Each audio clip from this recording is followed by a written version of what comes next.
সুপ্রিয় শিক্ষার্থীবৃন্দ, আশা করি তোমরা সবাই বাড়িতে ভালো আছো। আমিও ভালো আছি। করোনাকালীন সময়ে আমাদের বিদ্যালয় বন্ধ থাকলেও আমাদের শিক্ষা কার্যক্রম কিন্তু আমাদের বন্ধ নেই, তাই না? বিদ্যালয় বন্ধ থাকলেও তোমাদের পড়াশোনা বন্ধ নেই। বন্ধের সময় তোমরা পড়াশোনা চালিয়ে যাবে, তোমাদের সুনাগরিক হতে হবে, তোমাদের পরিবারের হাল ধরতে হবে, সমাজের হাল ধরতে হবে, দেশের হাল ধরতে হবে এবং রাষ্ট্রের হাল ধরতে হবে, তোমাদের মানুষ হতে হবে। ঠিক আছে? করোনাকালীন সময়ে প্রতিদিনের ন্যায় আমরাও আজকে তোমাদের এখানে হাজির হয়েছি অনলাইনে ক্লাস দেওয়ার জন্য। আশা করি তোমরা ভালোভাবে দেখবা, মনোযোগী হয়ে শুনবে এবং দেখবে। তোমরা খাতা কলম নিয়ে রেডি হয়ে যাও। আমি আজকে তোমাদের এখানে হাজির হয়েছি একটা তোমাদের ক্লাস দেওয়ার জন্য। ঠিক আছে? ঠিক আছে, তাহলে আমরা শুরু করি।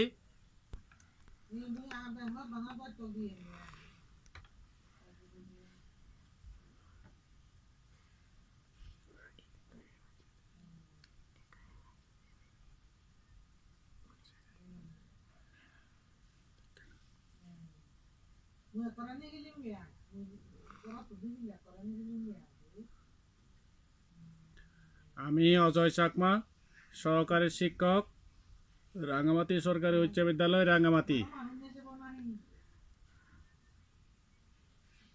পাঠ পরিস্থিতি হচ্ছে যে পরিকল্পনা, শ্রেণীর কাজ, শ্রেণীর সপ্তম, বিষয় হবে যে গণিত, অধ্যায় তৃতীয় অধ্যায়, নাম হবে যে পরিমাপ, বিষয়বস্তু হবে যে বস্তুর পরিমাপ। ঠিক আছে? না সরি, ওজনের পরিমাপ।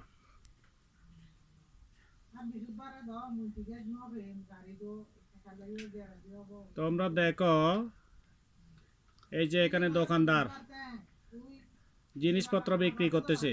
ঠিক আছে? এখানে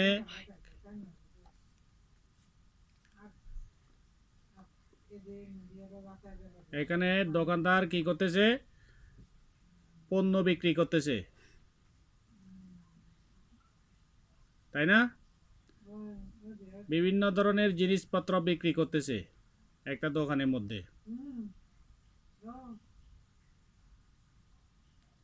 দোকানদারে বিক্রি করার সময় বিশেষ করে চাউল, ডাল, চিনি এগুলো কি করতে হয়? ওজন দিয়ে পরিমাপ করতে হয়। ঠিক আছে? কি করতে হয়? ওজন দিয়ে পরিমাপ করতে হয়। এভাবেই বিক্রি করে দোকানদাররা, তাই না? সুপ্রিয় শিক্ষার্থীবৃন্দ, এখানে দেখো ওজন পরিমাপ। ওজন পরিমাপ করা আমরা কি করি? এটা একটা কি নিক্তি। এটা একটা নিক্তি। যন্ত্রটি দ্বারা এখানে মিষ্টি পরিমাপ করতেছে। কি করতেছি? এই যন্ত্রটি দ্বারা, এটা একটা নিক্তি। যন্ত্রটি দ্বারা নিক্তিটি কি করতেছে? পরিমাপ করা হচ্ছে, তাই না? এখানে এই যে মিষ্টির পরিমাণটা আমরা ওজন দ্বারা পরিমাপ করি। ঠিক আছে? এটা 1 কেজি হইতে পারে, 500 গ্রাম হইতে পারে, 1000 গ্রাম হইতে পারে। এভাবে আমরা পরিমাপ করি, তাই না? তাহলে আমরা এই যে দেখো, চিকন ফল হচ্ছে যে এই পাঠ থেকে তোমরা কি কি জানতে পারবে? ওজন পরিমাপ কি তা বলতে পারবে। 2 নাম্বার, ওজন পরিমাপের এককগুলো উল্লেখ করতে পারবে। 3 নাম্বার, ওজন পরিমাপের মেট্রিক পদ্ধতি ব্যাখ্যা করতে পারবে। বিভিন্ন ওজন পরিমাপকের ব্যাখ্যা করতে পারবে। 5 নাম্বার, বিভিন্ন পরিমাপক ব্যবহার করে দ্রব্যাদির ওজন নির্ণয় করতে পারবে। এই অধ্যায় থেকে শিক্ষার্থীরা এই জিনিসগুলো কিন্তু শিখতে পারবে। ঠিক আছে? শিখতে পারবে এবং কি জানতে পারবে এবং কি পরিমাপ করতে পারবে। সুপ্রিয় শিক্ষার্থীবৃন্দ, এরপরে আসি আমরা, এই যে দেখো তোমরা, একটি ব্যাগ অন্য অপেক্ষা বেশি ভারী। কোনটা বেশি ভারী? এই যে এই লোকের ব্যাগটা বেশি ভারী নাকি এইটা বেশি ভারী? দেখা যাচ্ছে যে আচরণ দিয়ে বোঝা যাচ্ছে যে এই লোকের ব্যাগটা একটু বাড়ি, ঠিক আছে?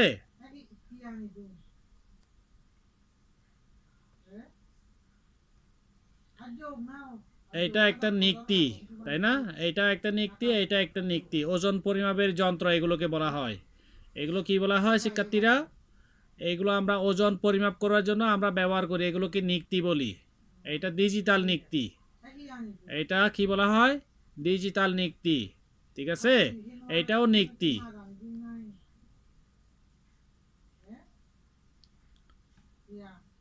সুপ্রিয় শিক্ষার্থীবৃন্দ, তোমরা একটু মনোযোগী হয়ে থাকবে, খাতা কলম বই কুলে থাকবে, এদিকে দেখবা এবং কি মনোযোগী হবে, ঠিক আছে? মনোযোগী হলে তোমরা কিন্তু ক্লাসগুলো যদি মনোযোগী হয়ে দেখো, তোমরা কিন্তু অঙ্কগুলো ভালোভাবে করতে পারবে, ঠিক আছে? এখন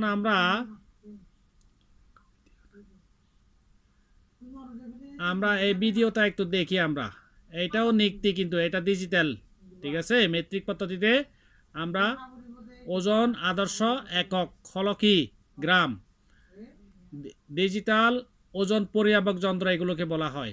ডিজিটাল ওজন পরিমাপক যন্ত্র, এটা বানানটা একটু ভুল হয়ে গেছে, এটা ডিজিটাল হবে, ঠিক আছে? এটাও ডিজিটাল পরিমাপক যন্ত্র, এটাও ডিজিটাল পরিমাপক যন্ত্র, ঠিক আছে?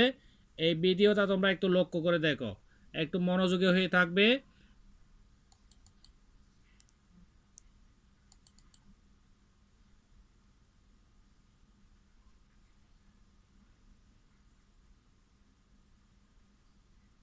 Hello, Amber. I am doing just fine.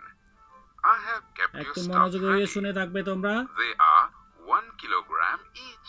What is a kilogram? Kilogram is a unit used for measuring weight. এখানে But ওজন do you পরিমাপের know আদর্শ what is meant পরিমাপ হচ্ছে by যে the kilogram, weight of any ওইটা object? বলতেছে এখানে।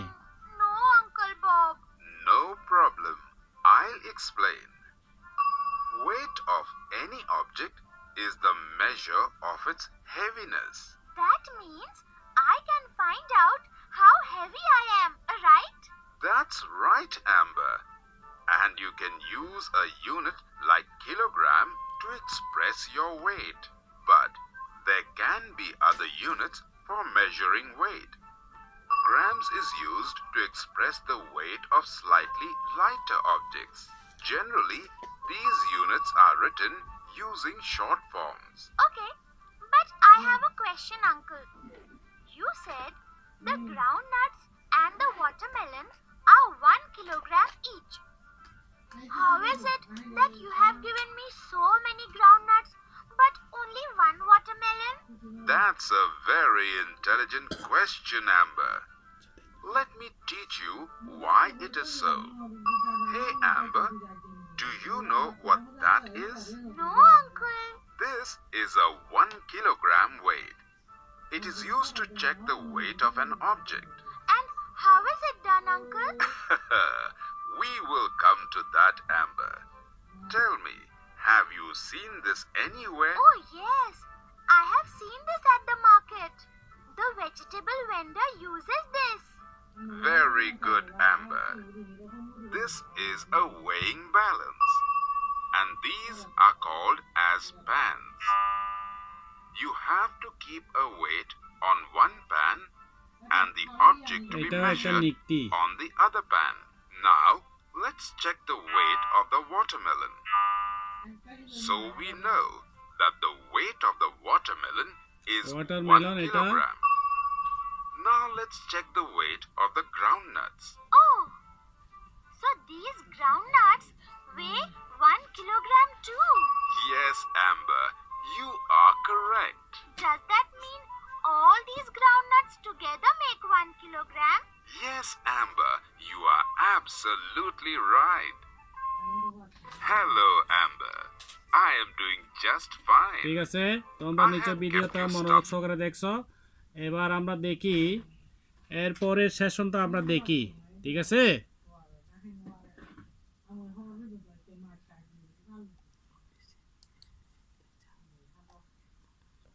এর পরের সেশনে কি আছে আমরা দেখি। ওজন পরিমাপের মেট্রিক একক, এটা একটু মনোযোগ সহকারে শুনবা তোমরা এবং কি দেখবা, খাতায় লিখে নেবে, এগুলো কিন্তু পরীক্ষায় আছে, ঠিক আছে?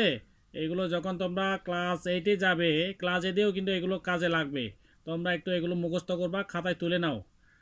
10 মিলিগ্রাম সমান 1 সেন্টিগ্রাম, 10 সেন্টিগ্রাম সমান 1 ডেসিগ্রাম, 10 ডেসিগ্রাম সমান 1 গ্রাম, 10 গ্রাম সমান 1 ডেকাগ্রাম, 10 ডেকাগ্রাম সমান 1 হেক্টোগ্রাম, 10 হেক্টোগ্রাম সমান 1 কিলোগ্রাম, 100 কিলোগ্রাম সমান 1 কুইন্টাল, 10 কুইন্টাল সমান কত?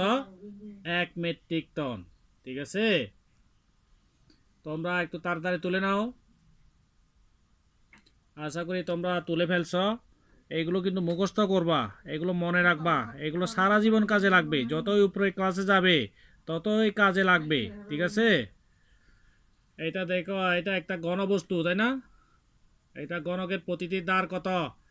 1 সেন্টিমিটার করে দেওয়া আছে। ঠিক আছে, এটা একটা ঘনবস্তু। এটা আমরা ঘনবস্তু সবাইচা আর কি, ঘনবস্তু মানে সবাইচা। সবাইচার আয়তন আমরা কীভাবে বের করব? দৈর্ঘ্য গুণ প্রস্থ গুণ উচ্চতা। এই যে দৈর্ঘ্য কত আছে? 1 সেন্টিমিটার, প্রস্থ আছে 1 সেন্টিমিটার, উচ্চতা আছে 1 সেন্টিমিটার। এটা গুণ করলে কত? ঘনবস্তুর আয়তন যদি আমরা বের করি, এককটা হবে কত? ঘন সেন্টিমিটার। ঠিক আছে, 7 ডিগ্রি সেলসিয়াস তাপমাত্রায় 1 ঘন সেন্টিমিটার পানি, বিশুদ্ধ পানির ওজন 1 গ্রাম। এগুলো কিন্তু মুখস্থ রাখবা, কিন্তু এগুলো কাজে লাগবে তোমাদের। ঠিক আছে,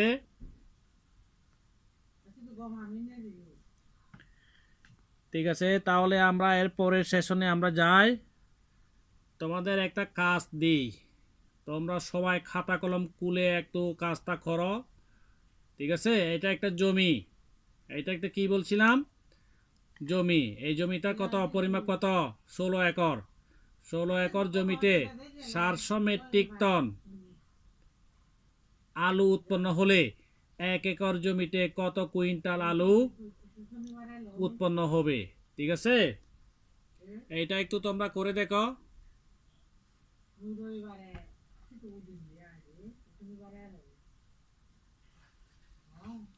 এটা একটু করে নাও, তোমরা সবাই খাতা কলম খুলে করে নাও।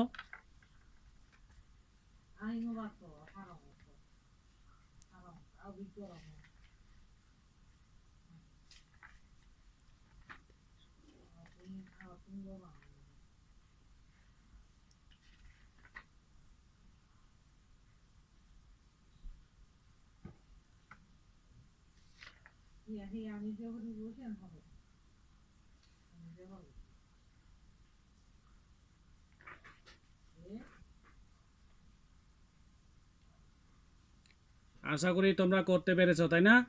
এটা কীভাবে করবা আমি একটু সামান্য বলে দিই। 16 একর জমিতে কত কত মেট্রিক টন? 400 metric ton. তাহলে 1 একর জমিতে বেশি হবে নাকি কম হবে? কম হবে। তাহলে 400-কে কত দ্বারা ভাগ হবে? 16 দিয়ে ভাগ হবে। 400-কে 16 দ্বারা ভাগ করলে কত আছে? যা আছে ওইটাই হবে যে কি উত্তর। আশা করি তোমরা করতে পেরেছো, তাই না? ঠিক আছে, তাহলে আজকে এইটার পরে আমরা পরের সেশনে চলে যাই। এইটা একটা অঙ্ক দেখো তোমরা, এটা একটা এই যে জমি। ঠিক আছে, 1 কন্দ জমিতে, এটা একটা জমি, 20 কেজি 850 গ্রাম সরিষা উৎপন্ন হলে অনুরূপ 7 কন্দ জমিতে মোট কি পরিমাণ সরিষা উৎপন্ন হবে এটা বের করতে হবে। এই যে এখানে বলা হচ্ছে যে গ্রাম আছে, এখানে গ্রামটাকে আমাদের কি করতে হবে? কেজিতে নিতে হবে। গ্রামটাকে কি করতে হবে? কেজিতে নিতে হলে কি করতে হয়? এই যে 1000 দিয়ে কি করতে হবে? ভাগ করতে হবে। কি করতে হবে? 1000 দিয়ে ভাগ করতে হবে। ভাগ করলে কত আছে? তাহলে দশমিক কত? 85। তাহলে এই যে 20 কেজি 850 গ্রামকে যদি আমরা কিলোগ্রামে নিয়ে যাই, তাহলে কত? 20.85 কিলোগ্রাম হবে। তাহলে তোমরা লিখবা 1 কন্দ জমিতে সরিষা উৎপন্ন হয় কত? 20.85 গ্রাম কিলোগ্রাম, সরি। তাহলে 7 কন্দ জমিতে কত হবে? 7 কন্দ জমিতে বেশি হবে নাকি কম হবে? বেশি হবে অবশ্যই, তাই না? বেশি হলে আমরা কি করি? বেশি হলে আমরা গুণ করি। তাহলে গুণ করবা তোমরা 20.85 দিয়ে 85কে যদি 7 দিয়ে গুণ করো তাহলে কি করতে হবে? গুণ করলে কত হয়? 145.95 হবে। ঠিক আছে, ঠিক আছে, তাহলে ওইটাই হবে যে উত্তর, তাই না? আশা করি তোমরা করতে পেরেছ, তাই না? এরপরে আসি আমরা, এটা নিশ্চয় করতে পেরেছ। এরপরে আসি আমরা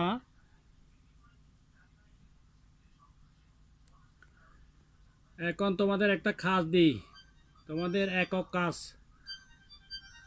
কাজ হবে যে একটি স্টিল মিলে দৈনিক 1500 কেজি এটা কি ইস্পাত উৎপন্ন হয়। এক মাস মানে কত দিন? 30 দিন। 30 দিনে কত মেট্রিক টন ইস্পাত উৎপন্ন হবে এটা বের করতে হবে। তাহলে আমাদের লিখতে হবে, আগে কি লিখবা দেখো, তোমরা খাতা কলম নিয়ে বসে যাও। আগে লিখতে হবে কত? এক মাস সমান কত দিন? এক মাস সমান 30 দিন। তাহলে লিখবা তোমরা একদিনে ইস্পাত উৎপন্ন হয় কত কেজি? 1500 কেজি। 1000 কত কেজি? 500 কেজি। ঠিক আছে, তাহলে 30 দিনে উৎপন্ন হয় বেশি হবে নাকি কম হবে? বেশি হবে নাকি কম হবে? নিশ্চয় বেশি হবে, তাই না? বেশি হলে আমরা কি করি? গুণ করি, তাই না?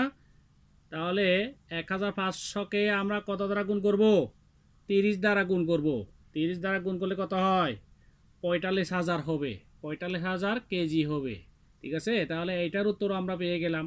আশা করি তোমরা নিশ্চয় করতে পেরেছ। এগুলো সবগুলো কিন্তু একই ধরনের, তাই না? এগুলো তোমরা বাসায় একটু প্র্যাকটিস করবা কিন্তু। ঠিক আছে, আশা করি তোমরা বুঝতে পেরেছ। তারপরে এর সেশনে চলে যাই আমরা। তোমাদের একটু মূল্যায়ন করে দেখি আমি এতক্ষণ যে ক্লাস নিলাম তোমরা বুঝতে পেরেছো কি না আমি একটু মূল্যায়ন করে দেখি। ঠিক আছে, এখানে 1 নাম্বার, এখানে 3টা প্রশ্ন দেওয়া আছে। 3টা প্রশ্নের মধ্যে এই যে 1 নাম্বার প্রশ্ন হচ্ছে যে 1 ডেকাগ্রাম সমান কত গ্রাম? তোমরা একটু উত্তরটা মিলিয়ে নেবে। তোমরা নিজেরাই চেষ্টা করবে এবং কি এই যে উত্তরের সাথে এটা মিলিয়ে নেবে। ঠিক আছে, আমি এর আগে লিখে দিয়েছিলাম কিন্তু এই যে 1 ডেকাগ্রাম সমান কত? 10 গ্রাম, তাই না? তারপরে 2 নাম্বার প্রশ্নে চলে যাই আমরা। 2 নাম্বার প্রশ্ন হচ্ছে যে 1000 সেন্টিগ্রাম সমান কত? 1000 সেন্টিগ্রাম সমান কত? 1 ডেকাগ্রাম, তাই না? 1000 সেন্টিগ্রাম সমান কত? 1 ডেকাগ্রাম।